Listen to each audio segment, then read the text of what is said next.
Progressive presents Adjusting to the Suburbs. I never thought about space in my cramped apartment, but in this house, all I see is empty space. The sofa and ottoman look like tiny islands in a sea of hardwood floors. I could get 2 ottomans in the living room, but then I'd need another sofa. I could tell people I'm into minimalism. Anyway, when you save with Progressive by bundling your home and auto, that's the easy part of adjusting to the suburbs. Progressive Casualty Insurance Company. Coverage provided and serviced by affiliates and third-party insurers. The Venture X card from Capital One gives you premium travel benefits, perfect for seeing Taylor Swift The Eras Tour. Presented by Capital One. Ooh, I do love her. Earn 5 times miles on flights and 10 times miles on hotels through Capital One Travel. Enjoy your stay in Suite 13. Whoa, 13? That's Taylor's lucky number. The Venture X card from Capital One. What's in your wallet? Terms apply. See CapitalOne.com for details.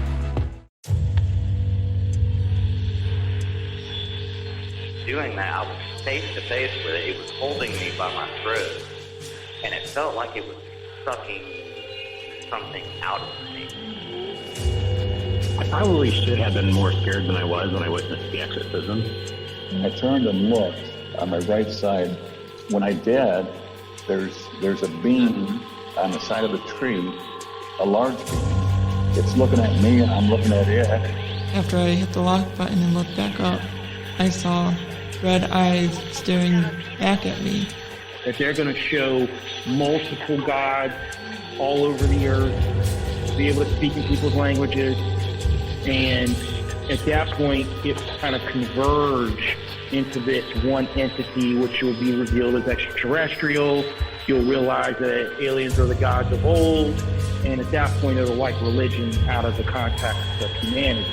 No way, it couldn't have been a person, I know that. I know that people can't run through the woods like that.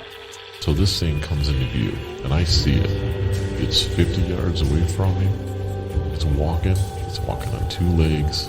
It's huge. This is a big, hairy-looking being.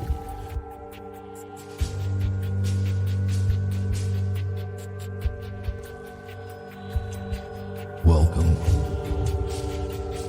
I'm your host, and this is uNcomfortable.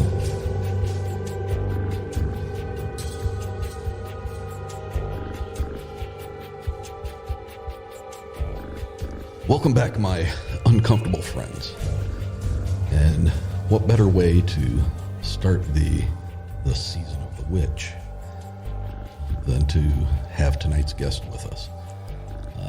I think it's kind of apropos that I would have her on at this time. If you would please give a warm, uncomfortable welcome to a woman who has been a practitioner in these arts for over 50 years. Diana, welcome to Uncomfortable. Thank you, Eric. How are you, dear? Fine, how are you? Doing well, thank you. So here we are, season of the witch. Yeah. My favorite time of year, actually. Everything spooky and ooky, and that actually kind of plays into, in some small segment, why you reached out to me to begin with. And yeah. I would like for you to kind of recap for the listeners what you contacted me about. Okay. Well, I contacted you. I've contacted other people through the years when I hear things that I feel like might be troubling. But what I was talking to you about was where if people portray witches as dark and demonic and dealing with blood all the time, it makes the masses afraid of them. And on YouTube videos, I see these, I watch Randonautica videos, and I noticed that a lot of them have a staged thing. And it took me a while watching it. I was like, are they running into teenagers playing it being some kind of ritual, in the woods, and there's always fake blood around, and, they'll have skulls around, or some animal skull, or something to make it creepy and act like Sure. these people are up to no good, in the woods all over America. And it's really staged for the viewers, to get them, more likes and more subscribers. And, it's a fun ride, but what they're not doing is letting the public know. They're not really stumbling on all these witches or Satanists or whatever they want to call it, every time you turn around. Okay. And they're putting it in such a bad light, as if, we're going around killing animals and, just, doing a bunch of bad things that we're not doing, because all the Satanists I know are pretty much atheists. And I've been a practicing witch for 50 years, and I've been around a lot of other witches, a lot of other, traditions of witches, and I don't see what these things are portraying. When they have gatherings, when they have even public rituals or private rituals, there's not a bunch of blood. Yeah, they might be wearing, black cloaks. And part of that, if you're doing it outdoors, is to stay out of the public's eye, because people will freak out and maybe hurt us. So you kind of want to be invisible, if you're outdoors doing something. Plus, there's the mystique of it. You feel more magical when you're wearing the garb sometimes. That makes sense. But if somebody's, like I've had circles in my backyard at my old residence, if my neighbors happened to see me, they would, start yelling and slamming doors. And, you don't want that in the middle of your religious ritual. Right. You don't want people, throwing rocks at you. And unfortunately, I feel like the climate in the past few years has gotten where people feel they can abuse others more readily. We have the Karens, that, yell at people of color, but they'll also yell at us, if they see a pentagram or any kind of clue, that they think we're different, we're subject to be under attack as well. Well, there's two things I want to touch on what you just said.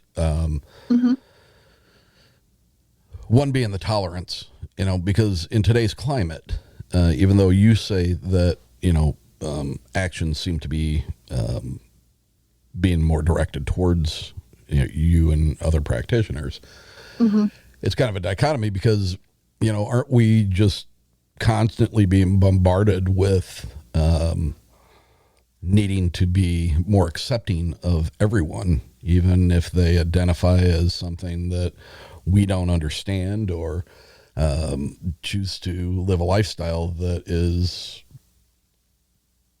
what most people would think is odd. We're told now that, you have to have an open mind, you have to be accepting of everybody, and everybody has rights, and they do. As far as accepting somebody that is a practicing witch, I would think that would be kind of down on the lower level of things that people would get antsy about, as far as what we're told we have to accept nowadays. The other thing is you specifically said people looking at you in your backyard doing a religious practice, and I wanted to touch on that, because when you say religious, to me, when you use the word religion in whatever context, it makes me think that there is a belief in a creator, but you said most practitioners are atheists. And atheists. No, I said most Satanists that I know are atheists. Oh, okay. I misunderstood then. Yeah, Okay. not witches. Okay, so can you go into the religious beliefs of witches? I mean, is that? Yeah. Now, when you say witches, it's kind of like saying witches or paganism is like saying Christianity. Like you have different sects of Christianity. You have the Baptists, you have the Catholics, you have, just different forms of it. Sure. You know, they're using the same basis, but they vary off in their own interpretations of the Bible or whatever, their own way they want to practice. So with witches, it's, you know, a large field, just like it is with Christianity. But the basis is generally that there's that the creator is both a female and male, and yet none at the same time, you know. So a lot of times we see the personification as man-made. We make the interface of the gods. We put a mask on it so we can relate to it, because it's something that's so big that you can't really wrap your head around it. I got you. And I'm an animist, and a lot of witches are animists, so we see that God energy or goddess energy in everything. You know, every blade of grass, every person, everything. Are you saying that, you know, the wind? That is a visual, a recognizable thing that is visual to you? It's not that it's visual as much as because it's alive, it has God force in it. Okay. If that makes sense. Yeah, I think so. That's how we're all living, is because of the God force, which is really, you know, so big you can't wrap your mind around it. And a lot of times we honor it through the interface of God and goddess. So are your beliefs more universal, or or are your beliefs more tethered to us being a special creature on this world? No, I think we have more intelligence than a lot of other creatures, or other creatures might have better intelligence in other ways than we do, but, you know, we're more the building kind. You know, we can make technology, we can make houses, we can, you know, our way of thinking is different from other creatures. Right. Because that's the way that the God force is expressing itself through us, where the God force is expressing itself differently through the trees or the animals, you know, the various animals and stuff. It's almost like the God force is having the experience of everything and has implanted itself, you know, kind of stretched itself out into these different things that may not, on a conscious level, recognize that each of them is part of the same. If that makes sense. So are you saying that all of what you recognize as the God force, all of that is in each and every individual living thing on this planet? Yes. Okay. All right. I thought that's where you were going. Yeah. So, what about but that it wears a mask as that thing, so it may not realize. Like if I call up the winds, I'm going to use, if I use the spirit's name at all, I'm going to use the name of the wind. Okay. I'm not going to say God. I'm going to use the individualized name, the interface name, because the interface is how what I am can relate to that part of it. So instead of staring at something that is as huge and as vast as our cosmos, you are putting a mask on it so that you can address it as a smaller entity. Right. Okay. All right. As a specific aspect of it. Gotcha. I've never had a chance to ask this. What I don't know if you can answer for your entire community or if this is as varied as it is throughout non-witch communities. What are your thoughts on life outside of this planet? Extraterrestrials, interdimensional, Yeah, I for sure can't answer for my entire community because everybody differs on it. But yeah, I personally believe there's other entities. I believe there's entities outside of this planet. I also believe that there are other dimensions where there may be other life forms. Mm. And once again, it's all part of that same whole. Right. It's all together. Therefore, I will treat, now I have gone into a portal before and I didn't meet any life forms, but if I did, I would treat them with respect and not go to attack them, even if they look scary to me.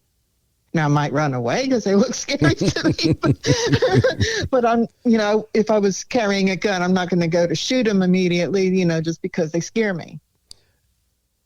You know what I mean? Yeah, exactly. Because if there's not a threat to my life, why should I meet something new that I've never met before on the attack? Well, and I guess, this kind of circles back to what your original comments were to me in your first email, as far as, just because something might be different or look scary doesn't necessarily mean it is. And why would you go after it in an aggressive manner? So, yes. Let's kind of, I'm sorry, I went off on the extraterrestrial tangent there. Oh, that's fine. Let's kind of get back to why you contacted me to begin with. With your fear of today's climate and the intolerance of people such as yourself. Has there been a rise that you've been made aware of in like violent acts towards them, or are people trying to out you? And I guess I don't know. There must be some catalyst behind why you emailed me.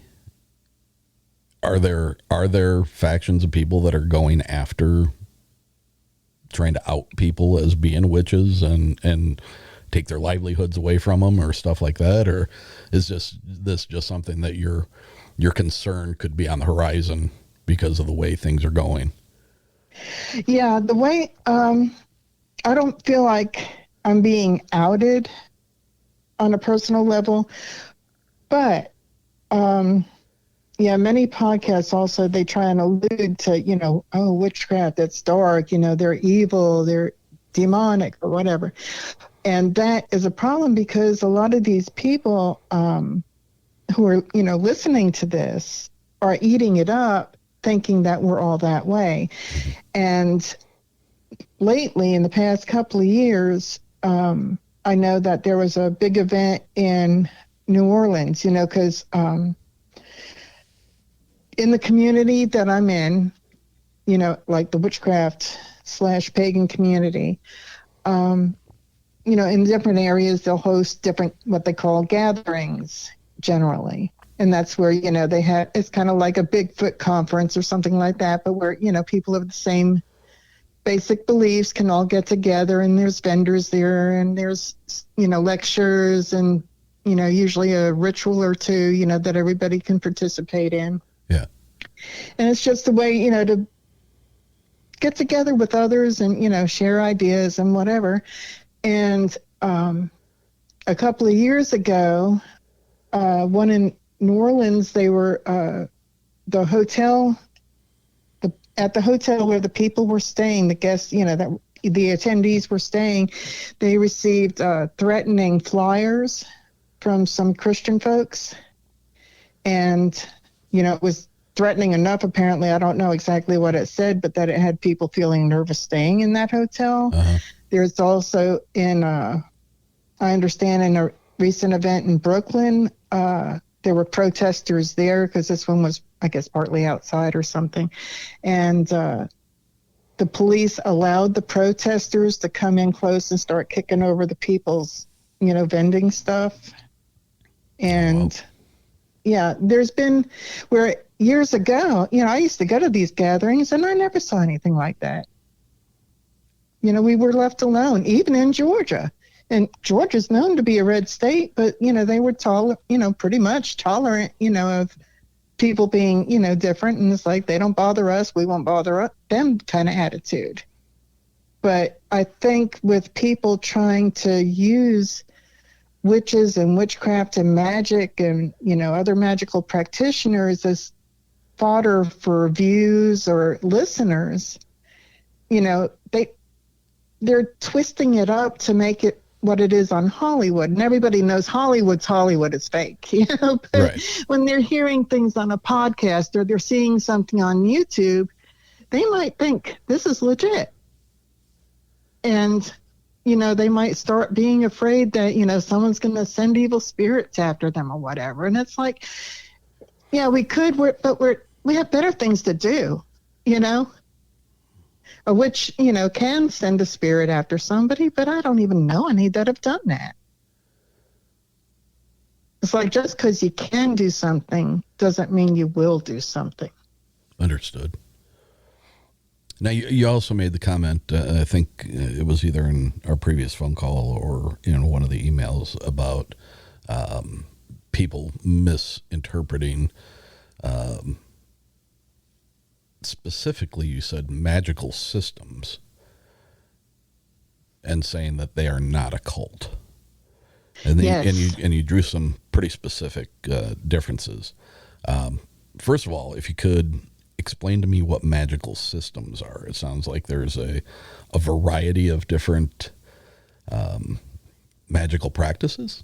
Oh, yes. You have what's considered occultists, and there's also a wide variety of them. Let me interrupt you real quick. Sure. While you're telling these, if you can, if there is a difference between some of the different segments that you're about to tell us, and some are viewed as being dark and scary versus the not dark and scary, if you could draw attention to those so that we would know the difference. Okay. Just Okay. kind of like a witchcraft for idiots. Oh. Well, yeah, witchcraft, I mean, if an outsider sees it, they might think it's dark and scary. I mean, we use these little charcoal briquettes for the incense, and I lit one in front of someone who wasn't a magical practitioner in any way and had not been exposed to it. And that was just to burn the incense on, but she thought it was all something dark and spooky because it glows, has little embers. The little amber, that crawls across the disc, as it's catching fire, and then it'll turn into a gray ash when it's ready to put the incense on. But she thought that was dark and spooky because she came from a Christian background, a Baptist background, where was not exposed to it. So it's like even something as minor as lighting a little charcoal briquette, she thought that it was magic. She thought I was doing something. And it's because of her interpretation, because she had not been exposed to it. And that's how it is with a lot of outsiders versus magical people. And when I said magical systems, there is, witchcraft, there's paganism, which sometimes pagans look like they're doing something magical, but sometimes they're not. They're just worshiping. Then you have other magical systems that are more labeled occultists, and they'll do like the high ceremonial magic. They might work with the 72 demons that are from the Lesser Key of Solomon. So I would assume the occultists, that is when you start venturing into the darker side of things? Not in my opinion, because they're usually doing something to make changes within themselves. A lot of times their goal is to have that spirit help them make changes within themselves. Say somebody was after wealth. They might call on a certain spirit from the 72 that will help them open avenues. I've called on Boone myself, which is out of the 72, to help me to get more money and get past some of my blocks. And I thought, something was just going to start jiving and happening. But what started happening was a book I never heard of suddenly started popping in my face all over the place. And it addresses getting rid of blocks for you to have better, a better relationship with wealth.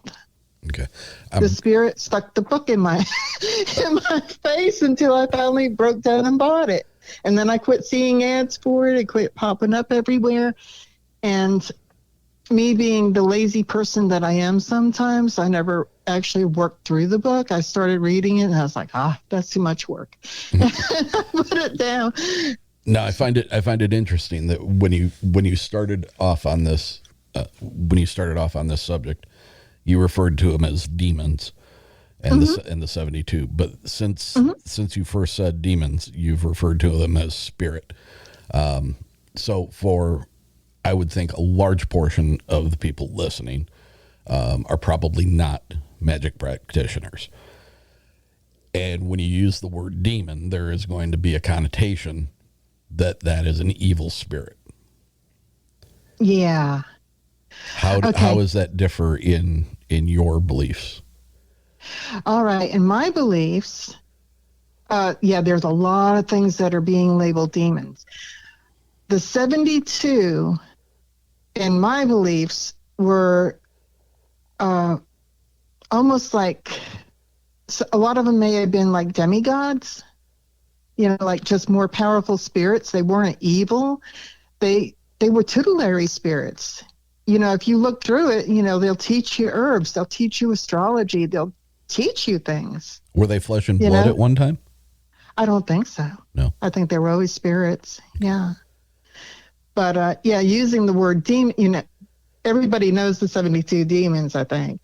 But, because that's how it's labeled in there. But demons, the word demons actually comes from the Greek word daimon, which is Daimon.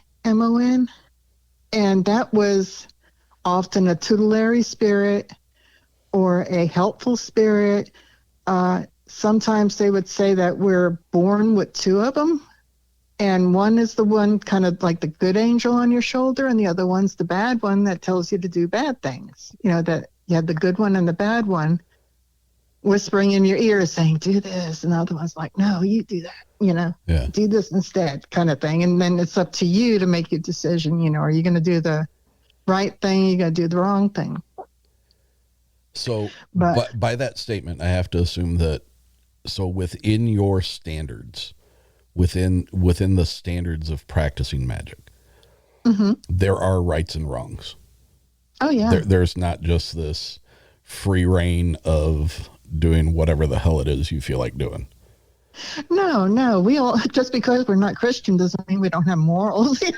Well, I guess you could extrapolate that from that. That's not what I was getting at. And believe me, when I ask these questions, I'm asking them from the standpoint of playing the devil's advocate. Yeah, that's fine. Because, I'm interested. I want to know these things. So is there some sort of a governing body, whether it be a literal council or whether it be some sort of a text that dictates what is acceptable and what is crossing the line for you guys? No, if you're talking about like in comparison to the Bible or something, no. Because I guess the point I'm getting at is if you have a significant amount of the population who is doing this kind of stuff, okay, without some kind of standards of right and wrong, is it just left up to the practitioner themselves? Is it left up to their moral standards of what they feel is acceptable or not acceptable? Or is it a pretty clear-cut line of when you dabble with something that is kind of crossing the line onto, you probably shouldn't be doing this, but you are anyway? Yeah, it's up to the individual. And that's something, we were going to talk about cults, that it's ridiculous to call witchcraft a cult because everybody does their own thing. Mm-hmm. So basically it's whatever personal morals and ethics you have. It's not, that you have to do it because some book told you to. We don't have that. But most of us, most people, when left to their own devices, do have ethics and morals, and a lot of them, care about others, and right. Certainly don't want to just go willy-nilly, hurting people for no reason. Now, if somebody tries to hurt me, I'm going to use whatever I can for my defense, and make sure I'm okay. So, if I have to pepper spray at an attacker, or throw some energy at him to make him back off, I'm going to do what I need to do. Well, I agree with you 100%. That's, you've got to protect yourself. So at the point, that case in point, at that point, somebody does something to you, whether it's in personal, with invading your personal space, or whether it's somebody that has done something to you either online or in a store or something. If you make the decision to coin your phrase, throw energy at them, mm-hmm. the two that we're born with, the one on the good shoulder and the one on the bad shoulder, mm-hmm. which one of those two are you calling on to throw that energy? Well, I'm not really calling on them. I was just using that example. That's from the Greek. I don't really believe that I have that. Oh, okay. But that was just something from the Greek. I had read that they said that they would sometimes say. But to me, energy is like electricity, and we all have it, and it's also the God force. So if I need to protect myself using negative energy, I'm going to use it. Just like electricity can be used, to kill a man or, cook your dinner. Or bring a man back to life. It's the same energy. Yeah, exactly. So it's all at our disposal, but it's how we use it. So it's not like I'm going to go to dark energy to do something dark or light energy to do something light. It's all the same energy. So I'm going to use just what I can tap into, through myself. See, and that's one of the misgivings that I had. I would have thought, and up until this point, that's the way my mind worked, was that your head space needs to be in a light space if you're going to be doing something that's for good, and if you are dabbling with doing something that maybe isn't quite as good, you would have to venture into a darker headspace. I did not ever look at it as just being the same energy, just the intent behind how you used it. Well, for instance, I do hacks if I need to. And as an example, somebody was stealing from me, stealing my money repeatedly. I tried everything on the physical level that I could to deal with it and get it to stop happening. This was at a job, and the boss was the one doing the stealing. And, I tried going over her head, to stop the stealing. So I did a hex of sorts to get her moved out of that position. I didn't care if she lost her job and was homeless, or if she got a better job, where she can either keep stealing from others and it's their problem, or not be in a position to steal from anybody. I did not care what happened to her. I just wanted her out of my area. I got you. That makes sense. Yeah, so I was somewhat, I guess, in a negative headspace, that I was angry, and finally putting my foot down. It's like, okay, enough. Just enough. And the spell that I did, removed her. she got caught for stealing from the company. Now they didn't care. The company didn't care that she was stealing from the employees, but when they found out she was stealing from the company, that was a different story. Yeah. But she ended up getting something she liked even better, and I don't think she was in a position to steal from people, so it all worked out, and I don't harbor any, like seething anger at her or whatever. It's just, okay, I handled it. It's done, So like a hex, like you're talking about there.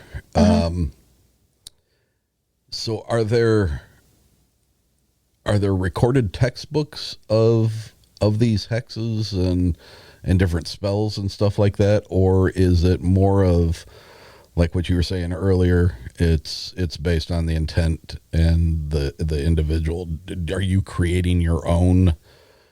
Or is there a step-by-step process that you're going through that has been something that it was a learned process? Well, I've been at this so long that I am using, I guess, basic learned processes to a degree, but I made up the spell myself. On that one, I'm not going to tell you everything I did in it, but I basically made a snake out of flour. You know how you can make clay out of flour? Yeah.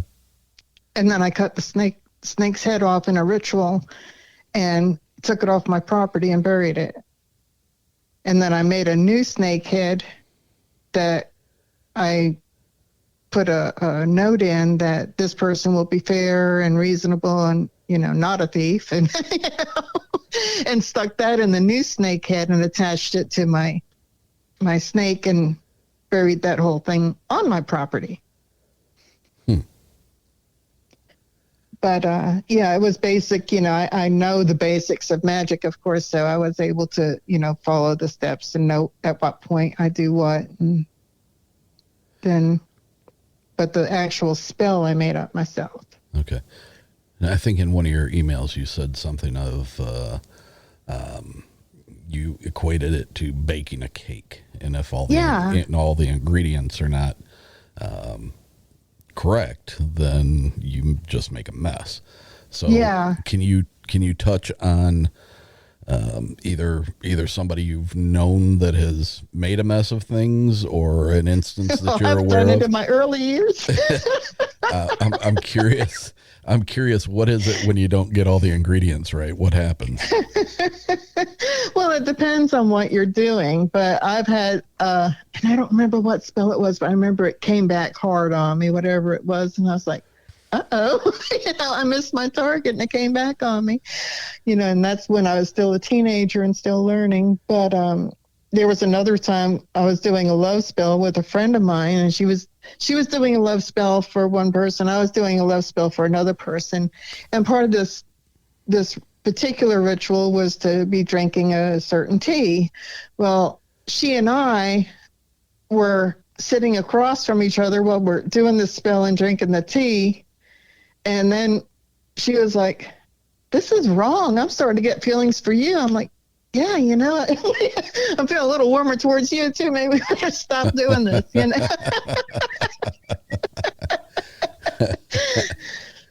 But just like learning a musical instrument, you need to learn, there's so many people out there these days on Witch Talk and everywhere that, want to read a meme and think they're a witch.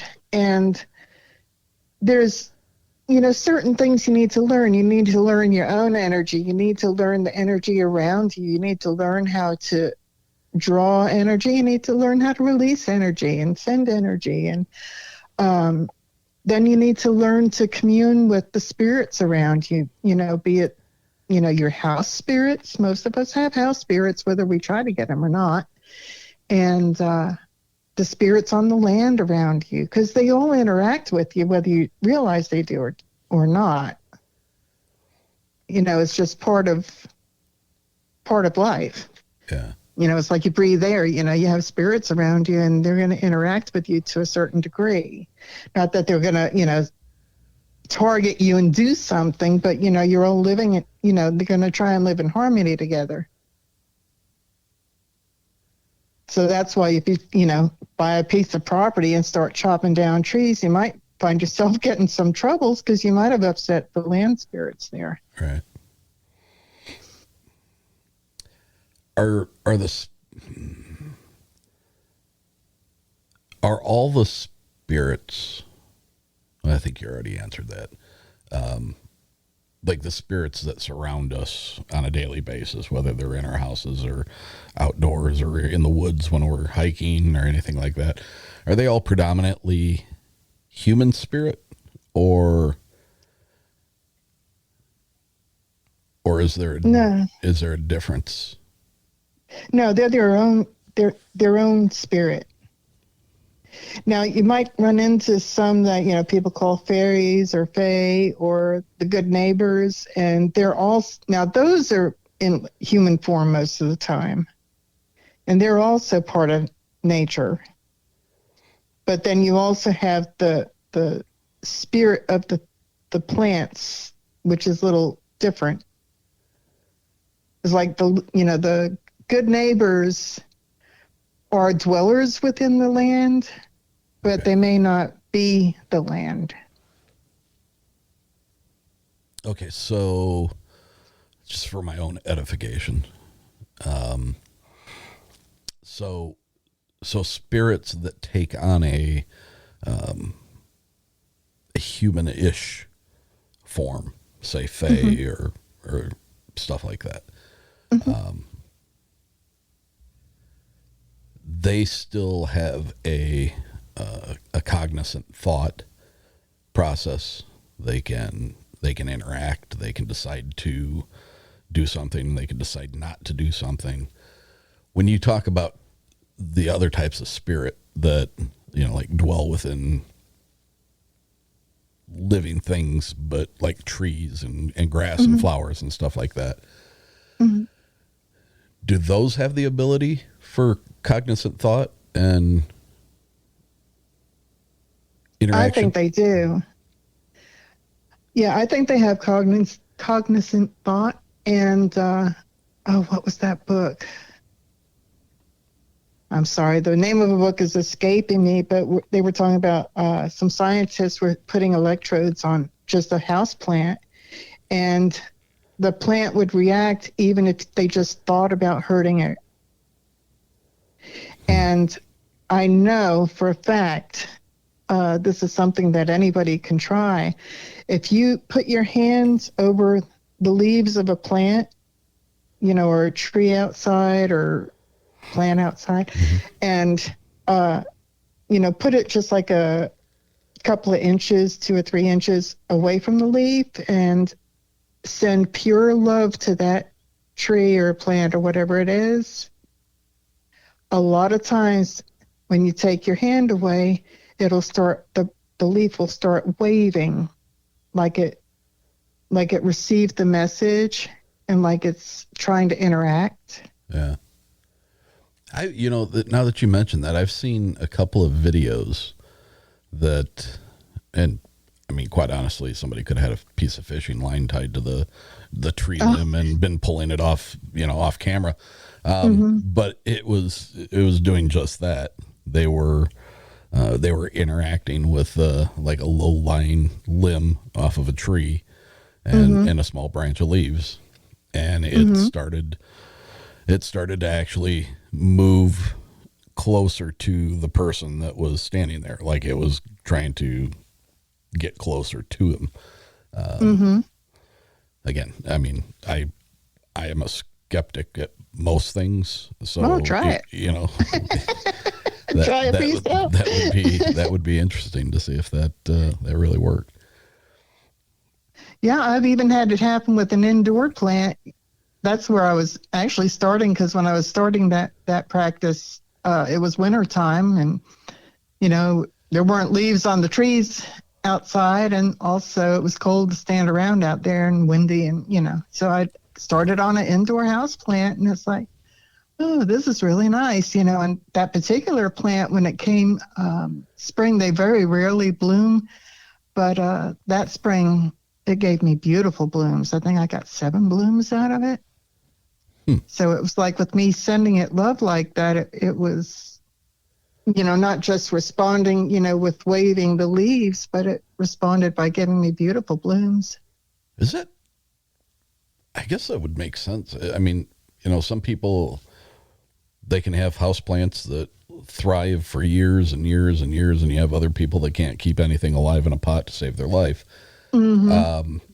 But they tell you to rub the leaves and talk to it or play music or stuff like that when you're watering them.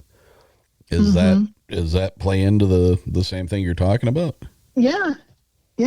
It's an interaction with them, and it's a happy interaction. It's not a, oh, you stupid plant, you're in my way.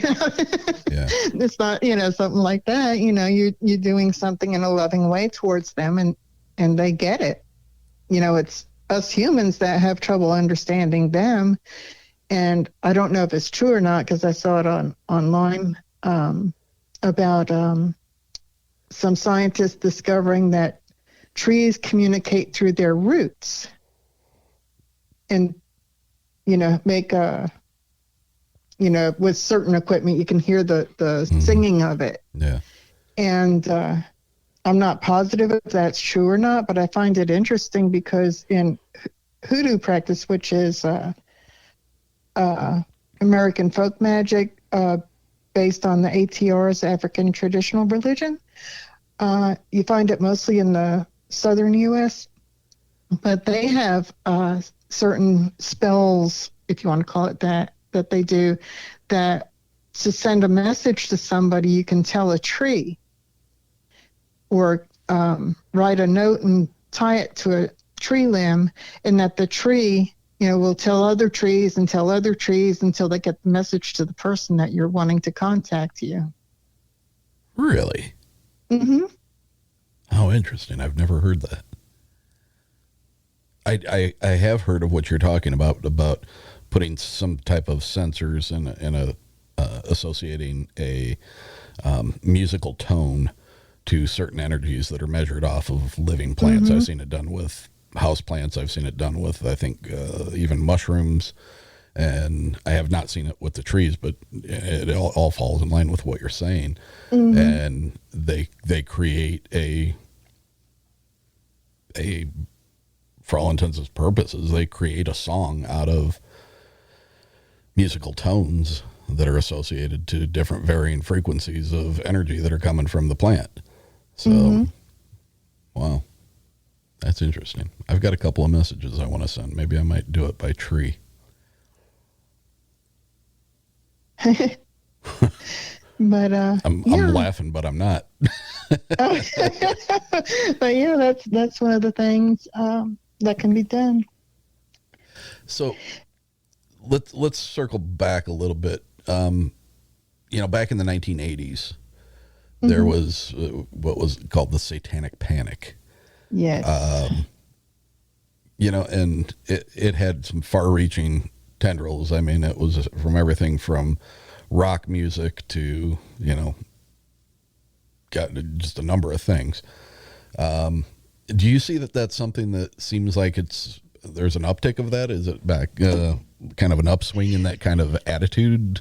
Yeah, there seems to be. And even some of the psychics in the community are warning people. It's like, y'all might want to stop being so public. You might want to start laying low for a while because it's coming. And,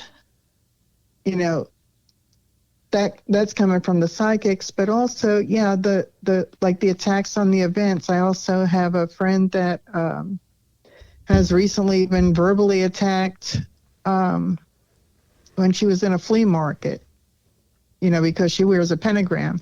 I usually don't wear pentagrams. So, I'll wear symbols that people don't understand. So, but because of Hollywood and, all the misinformation about the pentagram, people see a pentagram and freak out. And a lot of times, yeah, they might vandalize your car. They might go outside and key your car if they know which car is yours, or, try and, make a fuss and embarrass you while you're just trying to shop, or who knows, maybe even follow you home. You just don't know what people are capable of. And it makes it scary because, you don't want to be shot, which would be the worst one, but, it could happen. Someone might think, oh, I'm going to take out the evil. Let me shoot this person.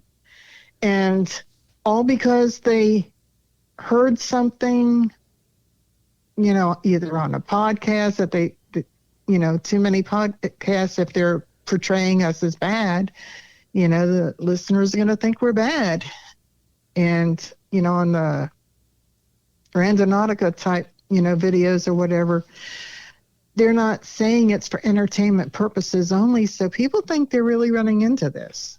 They don't realize it's staged. So, there's a lot of things that it seems like it's going on the rise. The people that are providing the entertainment, it's a hot topic. It's something people like to listen to. People like getting scared. People want to hear about, the big bad witch, that's stealing all their kids for the flying ointment. Yeah.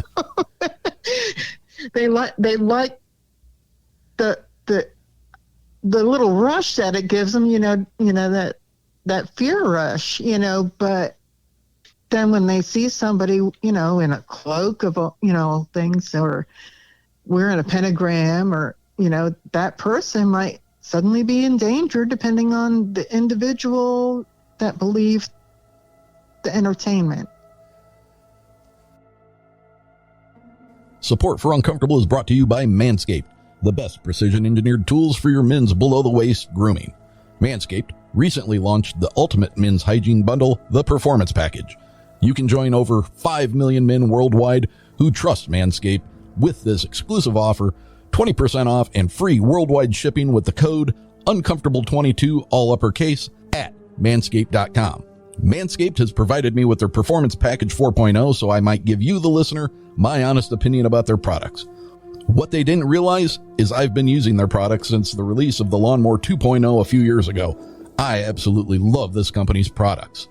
The new Lawnmower 4.0, complete with 2 different length guards and replaceable ceramic blades. Its new ergonomic design is waterproof, rechargeable, and now houses an onboard LED light for those hard-to-see areas. The Lawnmower 4.0 shows off their new skin-safe technology and greatly reduces the possibility of nicks and scrapes in those squatchy areas. The 600 milliamp battery allows for up to 90 minutes of use between charges. The grip even has a battery charge indicator and locking feature so it won't turn on in your travel bags.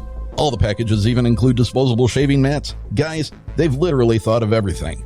Once you've knocked down that uncomfortable overgrowth, it's time to freshen things up down there with a couple of spritzes of Manscaped's Crop Reviver with aloe and witch hazel extracts to protect and soothe. Then finally, a couple of dabs of Crop Preserver deodorant to help keep you dry, reduce chafing, and make you smell like a well-groomed biped. I use these products daily, my friends, and believe me when I say, your boys will thank you.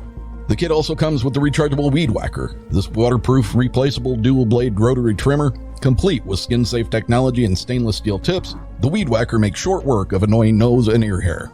Manscaped even threw in 2 free gifts with their Performance Package, the Manscaped Premium Stretch Anti-Chafing Boxers, and the Shed, a perfectly sized travel bag to house all of your Manscaped products. Whether things got a little too hairy during your last expedition, or you just want to look and feel your best for that next ET visitation or full-figured apparition, get 20% off and free shipping with the code uncomfortable22 at manscaped.com. That's 20% off with free shipping at manscaped.com. Use the code uncomfortable22, all uppercase. Unlock your confidence and always use the right tools for the job with Manscaped. Your balls will thank you.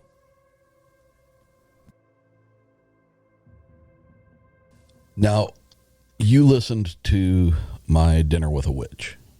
Yes. And that kind of was the prompt for you to reach out to me, correct? Correct. Okay. So you sent your email, and I merely said that perhaps you were taking something somewhat out of context, because correct. What I was trying to do was relay to people what my experience at Susan's was, and right. It happened to be scary. You know, the imagery that was in her room and the whole, seeing a ghost arm reach through the door, getting hit with some kind of crazy energy that seemingly came from a Sasquatch call, and then her shifting into a younger version of herself right there in front of me. All the things happened. I was not being disingenuous in any way. It was a profound 3 hours that I spent with that woman. There were a number of things that happened throughout that episode, from the time she opened the door till my drive home. And one of the things, I think you know where I'm going with this, is you made reference to a specific type of magic, being sex magic. And I'd like for you to kind of cover what you heard my perception of what was happening to me during the time I spent with her. In your eyes as a practicing witch, can you tell me, and it's a very popular episode for my show. I know. So I think a lot of people would like to hear what somebody's outside perception is of the things that were going on there, with regards to what I was feeling and seeing. Would you mind doing that? Oh, no, not at all. But I also want to say that the reason why I reached out to you is you were trying to guide her, it seemed, to say that her protector and her energy came from a dark source. And I was like, that was the part that bothered me. And I'll say this, not in defense of myself, but just, I was, because my opinion at the time was that it would naturally have had to have been from a darker side, just because of what I was aware of up until that point. You know what I mean? I was in no way, shape, or form trying to make her seem scarier or evil. It was just, that was all I knew at the point. And, I've learned a considerable amount about the practice since then. But I still have a lot of questions as far as what was being done to me while I was in her presence. So. Okay, with the shimmer, the shimmer part makes me think that when you saw her either become young or go back to normal, there was a shimmer. That makes me think it could have been aided by a spirit. But there is a practice called glamour. Sometimes it's called fascination, where a person will change their looks magically. And I've only been able to do it to change my eye color. She's exceptional at her magic to be changing her whole body. Well, not even the body, just eliminate clothing and everything. Yeah, that's really exceptional, and I can tell you I can't pull that off. But it was, I don't know that what she was doing was sex magic, because fascination and glamour are not a sex magic. But I am not a sex magic practitioner, and when I've run into sex magic practitioners, there has been a certain something that seems chaotic, and it's not my cup of tea. It just doesn't feel right to me. But it's probably just not right for me. Can you explain what you mean by, I know what chaotic means, but as far as chaotic in what sense? Well, okay, I have to give an example. My husband and I, we're still really not married. We've been together 30 years, but when we were earlier in our relationship, we had gone to a Halloween party, that was full of magical people. And apparently a good part of the people were sex magicians. And the air, when we went in there, felt thick. And the energy in there was like all over the place, like just, I don't know how to describe it other than chaotic. Okay. And my man, who, you know, acted like he loved me dearly, some woman set her sights on him, and suddenly he was totally ignoring me. He was all about her. He was sitting real close to her, and then went in the other room and was grinding her for, you know, no apparent reason. And that was going on with other couples, and then it was just weird. And it was apparently a coven, and they were trying to get new people into their coven, and I guess that's why they had the sex magic going so hot and heavy, because I'm gonna assume that they did this magic before they arrived at the party in order to get more people in their coven, you know, more recruits kind of thing. So guys coming in there thinking every time I hang out with these people it's going to be like this, and I'm going to be getting laid on a regular basis, so I'm going to join up with them. Well, maybe, you know, but if there's an attraction to the people there, then, you know, it's going to make somebody want to join. Yeah. You know, it's like, oh yeah, I like these people, you know, they're cool. And call him my husband, but he did not remember what happened at all. And we hadn't even drank yet. I mean, it just started that quick. You know, I had a Diet Pepsi that I brought with me, you know, that I was still sipping on, and he didn't drink anything. And it just, like, it took over, and it took over pretty fast. And, you know, then we had a, you know, kind of a blowout about it, because I wasn't going to stand for it. Sure. I was pissed. And then they started, you know, trying to cast out the bad spirits, acting like, you know, somebody brought in a bad spirit. But I don't think that's what it was, because I ran into those people on other occasions, and it's the same type of energy that goes along with them. For me, I just feel it as a heavy, icky kind of energy. Yeah. And I don't know that that's true of all sex magicians, but it was true of these people that practiced it. So the stuff that I was experiencing in that 3-hour span that I was with her, do you think that she was responsible for inciting that, or do you think that there was spirit of some sort was doing that on her behalf for whatever reason? It's so hard to really say because I wasn't there, but I would guess that she wanted to change her appearance for you. Yeah.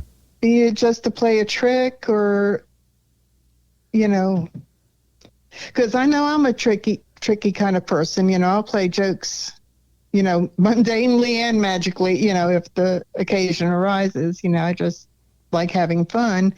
And a lot of witches are like that. They enjoy having fun. A lot of witches, even though, you know, they're mature, they can still be childlike, you know, and be,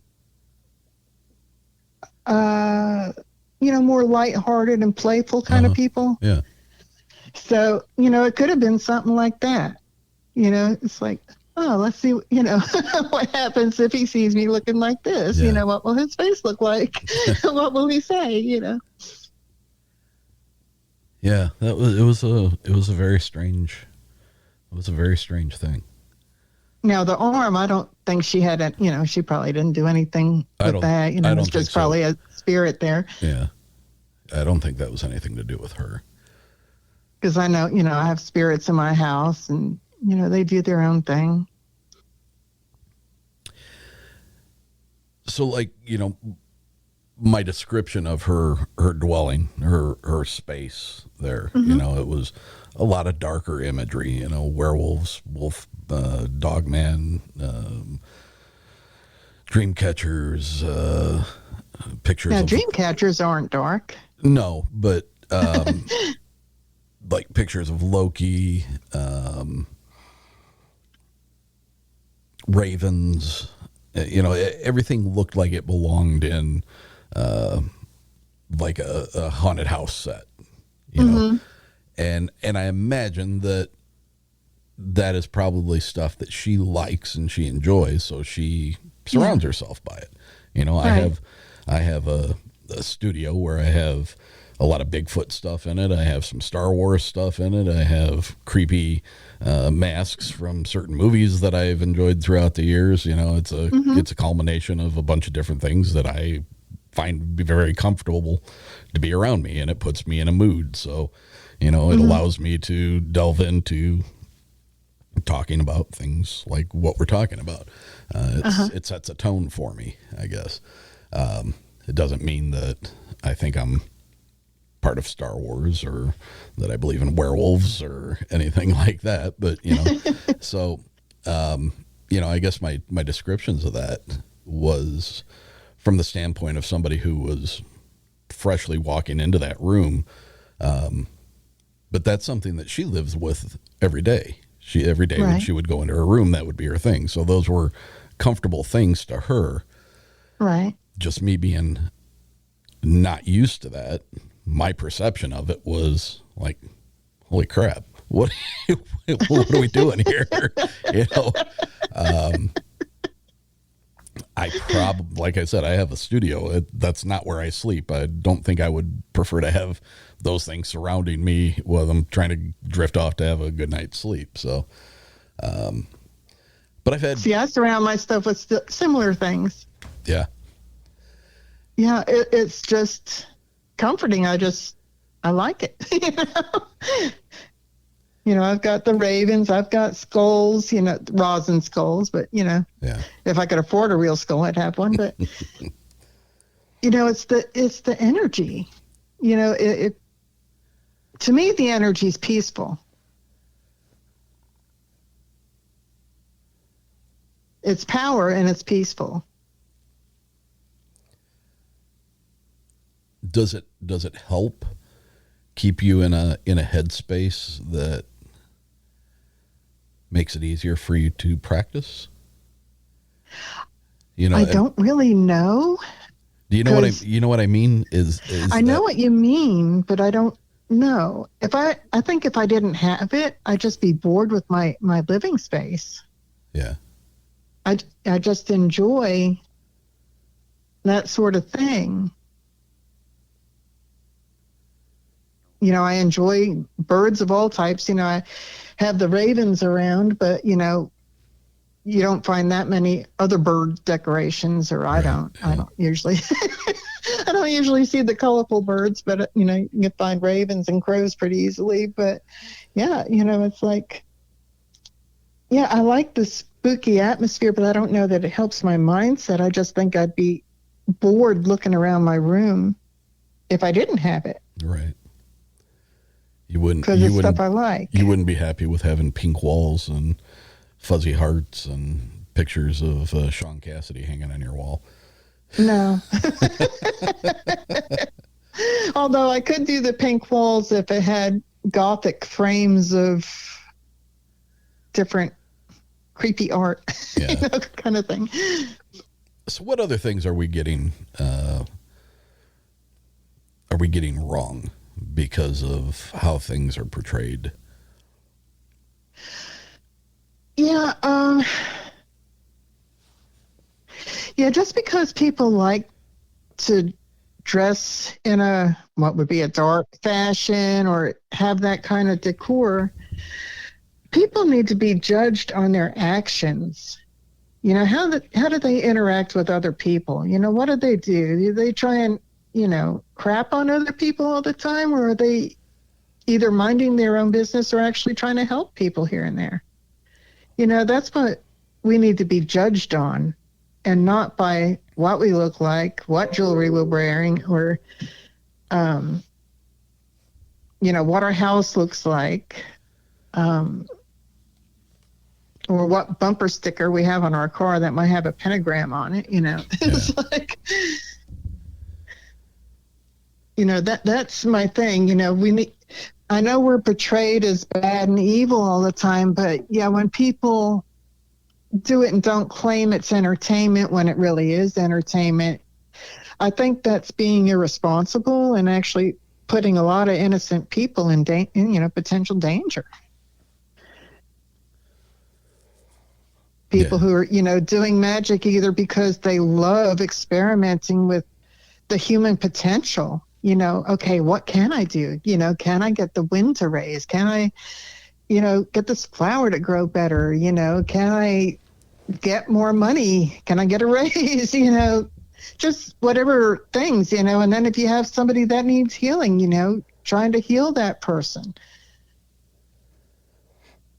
There's a lot of good that witches do that is not talked about, amongst the regular people, the masses. It's always something dark and something bad. And can you give me some ideas on how, like, that doesn't sound right. I'm going to say it anyway, but I don't mean it the way it's sounding. I'm just having a lack of words, I guess. Give me examples of what you guys do that are for the good of everyone around.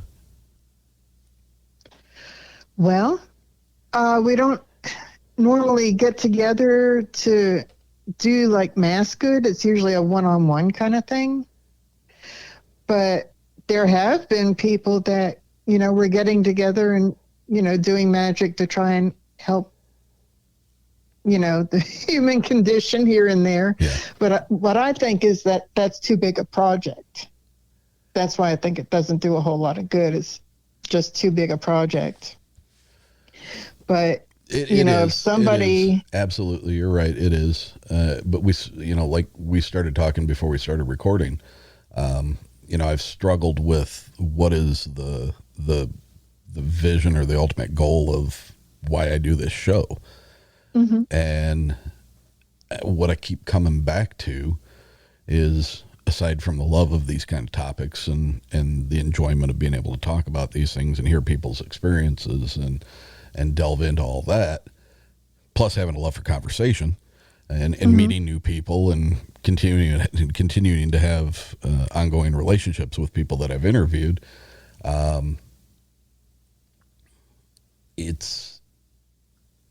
It's something that I think people need to be encouraged to have an open mind about things, mm-hmm. and at the same time be a critical thinker, and don't just be a sponge for what's being spoon-fed to you every night when you sit in front of the TV. So at first I was like, when I got your email, I was like, oh, she's being very kind, but it sounds like I pissed her off. And then my intent was not to do that, obviously. Mm-hmm. So that's why I was very interested in having you on to give your point of view from somebody who is in that lifestyle, that practicing of the things that you do, from a standpoint of somebody who feels like you do, as far as being looked at differently or potentially incurring the wrath of people because of your beliefs and your practices. So mm-hmm. I think it was really good of you to agree to come on here and give your perspectives and let people have a different perspective to add to their abundant ideas of what witches are because of Hollywood, because of scary movies and stuff like that. Just to give somebody a different way of looking at that it doesn't necessarily have to be that way. So just encouraging critical thinking is is an important thing. And without people like you being willing to come on and give those different perspectives, it would be a lot more difficult to do. So. Well, thank you. I appreciate the opportunity, even though I'm nervous talking on the podcast. You've done fine. I do appreciate the opportunity to, try and give a different perspective, that it's not all one thing. There might be a small percent. That's what Hollywood portrays, but it's very small. Mostly teenagers experimenting. They get their hands on some book and decide to take it to the next level. Is there does have to be some segment of, and I think you find this in just about anything, as far as a belief or a practice, not necessarily just witchcraft, but any number of things where there is a segment that probably do dwell and find happiness in doing bad. Mm-hmm. But that... Yeah, you're going to have some people like that. A lot of them probably need mental help, that they're just not getting. Is there do you guys have a label for those? I know we're not supposed to label people, but is there a label for those types? I mean, is that something that you guys make a concerted usually effort? I'd call them dabblers, because most of the time the people that do that are not experienced. It's usually kids trying to play around, with dark arts, so they can see what they can get away with. And a lot of times, they might start out doing bad stuff because they don't really believe it's going to work anyway. And then if it does, it freaks them out and scares them. And yeah, I think there's very few people that would, just be sitting around doing dark stuff all the time, or even even half the time. There's not really a word for them, except that, there are people that, or any community that need mental help. And I think anyone that wants to sit around harming others, has got something that they need help with. Agreed. There's something causing that anger that's making them want to lash out. Have you had any experiences that have shocked or kind of put you on your heels during your practices? Have you experienced anything? Have you seen anything that is, like manifested in front of you that has been like, oh, okay, now that was not what I was looking for? Well, the scariest thing I can think of offhand that I've seen was my first husband and some of his friends got into a Chinese practice where they would get possessed on purpose. And they were getting possessed by Chinese warrior gods. And while they were in that state, they could fight good, not be cut with a blade. I don't know if they could be shot or not, but they cannot be cut with a blade. And they can do incredible healings. And I actually saw my first husband do a healing. At the time, we were both working in a Chinese restaurant. One of the cooks sliced his hand wide open by accident, and everybody was screaming and saying, call 911, he needs an ambulance, he needs stitches bad. And my husband, they can get possessed really fast. And he did the possession, put his hand over that guy's hand, and while he was doing it, it healed up to just a scratch, like within 5 minutes. But his friend would be weird with me when he was alone with me. Sometimes he'd be visiting at our house, and my husband, maybe he's coming home late or whatever. So he was wanting me to put a curse on him to test his power against a witch's power. I'm like, no, I'm not going to do that. He says, my spirit wants you to do it. I was like, no, I'm not going to do it. He wants to test you and see who's strong. I'm like, no, I'm not going to do it. And he started getting possessed. And the energy in that room was so powerful that it was scaring the crap out of me. And he would breathe weird. And when, they're doing that, they breathe weird. Yeah. And he had his head down. But anytime I look at him, he'd start lifting his head and his eyes were rolled back in his head. So I'd look away and, just try and tell myself, okay, nothing to fear but fear itself, kind of thing. And this. Because I was refusing to try and do any kind of magic, even to shield myself, because I'm like, that's what this wants. And I don't know why it's challenging me. And is it really it challenging me, or is it this dude wanting to challenge me? I think it was more the dude, but, wanting to play, battle and But I know when I'm not the stronger of the two. But yeah, that was the scariest thing, because that happened for a good 15 minutes, and I was scared. I was like, "What is this going to do to me?" I was really worried it was going to try and do something to me. That doesn't seem like that'd be a very healthy practice, to invite a possession. Yeah, so I don't. Yeah, it's so bizarre, because they can do so much healing with it. Really incredible healing, but.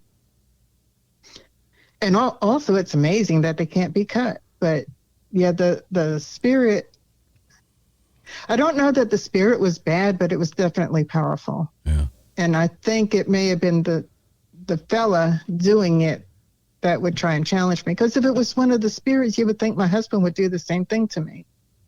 Yeah, that's true. If the spirit is the one that wants it, he could have easier access to me through my husband than through the friend, So I think it was the friend that was probably trying to do the challenge, and he just brought the spirit in, and maybe that's why nothing happened. Maybe the spirit really wasn't interested, because he did the thing to bring the spirit in. So. Yeah. Where would they have learned how to do that specifically for Chinese spirits? My first husband was Chinese, so he knew some other Chinese people, and then some other Chinese guy that knew how to do this practice came to town, and some of them got all excited about it and wanted to learn it. And then my husband ended up giving it up because it was too strict. Like, they had to have a special diet, like not eat a lot of things, like for a week at a time, or abstain from sex for, a couple of weeks at a time, and it would go through cycles. And because I'm a woman, I wasn't privy to a lot of it, but he ended up quitting it because, he didn't like the strict lifestyle. He wanted to do what he wanted to do when he wanted to do it, Yeah, it just doesn't seem like it'd be a very healthy thing to do. Do you find, and I asked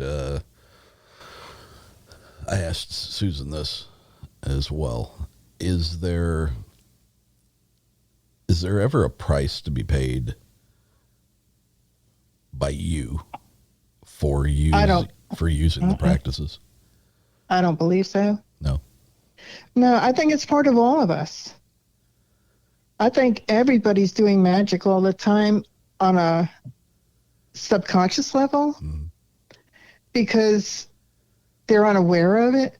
But I think it's a energy constantly moving, and our thoughts are creating certain things. I think the reality we live in is a consensus reality. It is the way it is because most of us believe it is. Okay. And I don't think there's a price to pay for it at all. I think it's just part of what we are. It's part of nature. Yeah. And it's just some of us have kind of said, hey, I can direct this consciously. And then as a human, what possibilities are open to me? What all can I do? How can I make my life better? How can I make others' life better? Yeah. Interesting.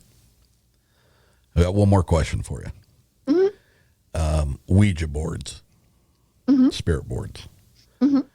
Do they work? They can.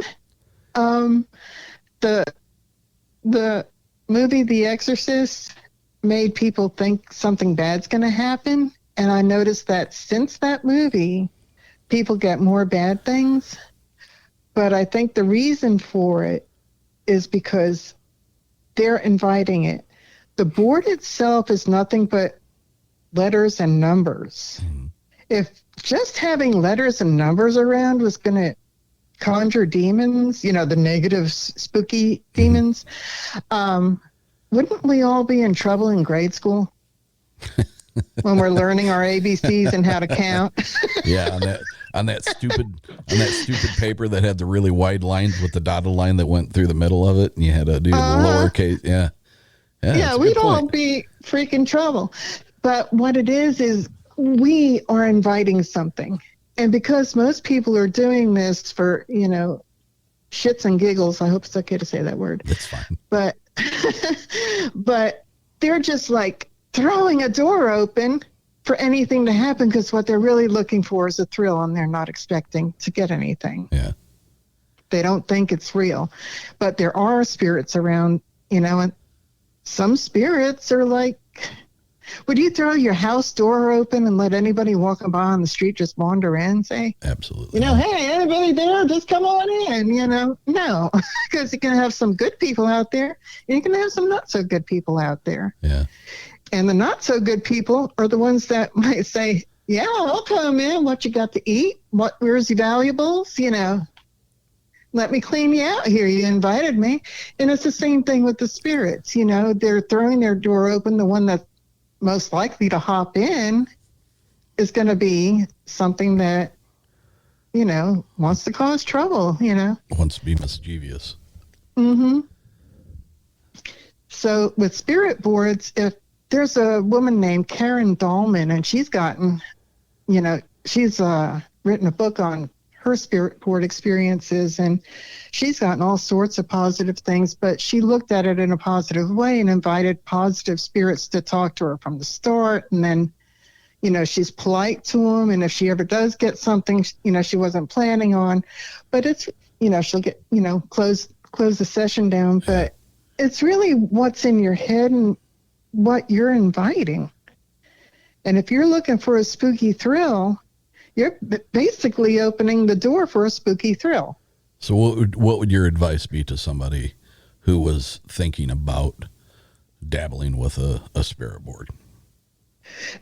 Well, to know what spirit you're after in the first place. Like if you're wanting to speak to a grandparent, call that grandparent specifically. Maybe have an item of theirs if you have anything, or a picture of theirs sitting near the board. And focus on them, with a loving intent, and not just, looking for the thrill. Yeah. And that can let them come through. Now, it's better if you're trying to make an appointment instead of just a spur of the moment thing. So if you're going to do a spirit board session, say Friday evening, and you want to talk to grandma, start a week ahead of time, just kind of talking in your head or talking out loud every now and then, Grandma, I want to talk to you on Friday at such and such time, please, show up and that kind of thing. And then sit down with the session. And then when you're done with the session, thank her, and, thank her and say goodbye and, put it away. So that way, it's all. Is there truth to having to properly close communication? I think so. I think it's best to say thank you, and that's whether you're working with. Now, saying thank you is bad for the Fae. Apparently, that's an insult to him. You're supposed to tell him good job or something, but not thank you. It's like a taboo. I've not done it, so I don't know. But on every other spirit, I've always said thank you, and I haven't had problems. And one thing I think people that even dabble with the demons that they get wrong is they either think they didn't get anything when it did show up, so they don't thank it, or it did come and they go screaming and running away without closing the session and saying thank you. And it's like, if you open it, you need to close it. So whatever you did to open it, you turn around and most of the time you do the reverse to close it, but you also, say, thank you. Thank you for showing up. Thank you for doing whatever. And if you think they didn't show up, you should still, if you're wanting them to do a task for you, say you're wanting them to help you with your relationship, find a love, and if you think they didn't show up, still thank them. Say, give them the job and thank them because they may have been there and you just didn't know it. Yeah. And I saw one paranormal show years and years ago that I think the guy's troubles happened because he thought he didn't get anything, and it actually did show up. He didn't release it to go back to its own realm, and it's stomping around his house without a job to do and without being, acknowledged and thanked and released on its way. So he kind of trapped it there. And yet he's freaking out because, unwittingly, but paranormal activity is ramping up, and it's because this thing's getting pissed. Yeah. It's like, at least release me, let me go on my way. Let me go home. So, I would say, closing sessions, be it spirit board or anything else that if you open it, close it. Probably not a great idea for somebody who's not educated at all to mess with it. Yeah, but it's the same thing with, spirit boxes. People use recorders and spirit boxes, and they're doing the same thing by them opening up. You're the one opening the portal. It's not the gadget. It's you. Right. And, once you're done, you should thank them and let them go on their way wherever they're going. Diana, it's been a pleasure talking with you. Oh, it's been a pleasure talking to you too. Did you get everything out that you wanted to the masses? I believe I did. Or I may have missed some things, but basically I just, I'd like people to notice that, a lot of things are entertainment, that we're not all bad. And if they would take a moment to think about, whatever belief they have, if it was being portrayed in such a way that's not true for the most part, and then they might be attacked by strangers in the street for it, that they might want to just think before they go throwing people under the bus. Well, I think one thing we should all agree on is that this world needs some more kindness in it. Mm-hmm. A lot more kindness and tolerance of people, because we're all the same. Yep. We're all the same. We all come from the same cloth, and we've all got our own things going on, so. Yep. All right. Again, thank you so much, Diana. I appreciate it. Thank you. Have a good night. Have a good night. Bye. Bye. I want to hear your story. I want to hear your experience. So email me at contact.uncomfortable@gmail.com. If you enjoy the show, then leave us a rating and a review on iTunes. Share the show with your friends. Share the show on social media. Make sure to like us on Facebook and follow us on Instagram and Twitter, all at Uncomfortable Podcast. And until next week, my friends, stay uncomfortable.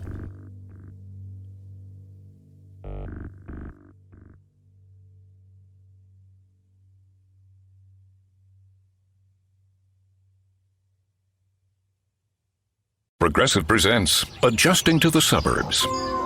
You just bought a home in the suburbs, but no one told you about all the birds, specifically this one, who seems to be calling out Roy. Roy. But who exactly is Roy? And why doesn't he ever respond? Maybe Roy is just bird speak for Save with Progressive by bundling your home and auto. I guess until Roy answers, we'll never know. Progressive Casualty Insurance Company, coverage provided in service by affiliates and third-party insurers. The Venture X card from Capital One gives you premium travel benefits, perfect for seeing Taylor Swift the Eras Tour. Presented by Capital One. Ooh, I do love her.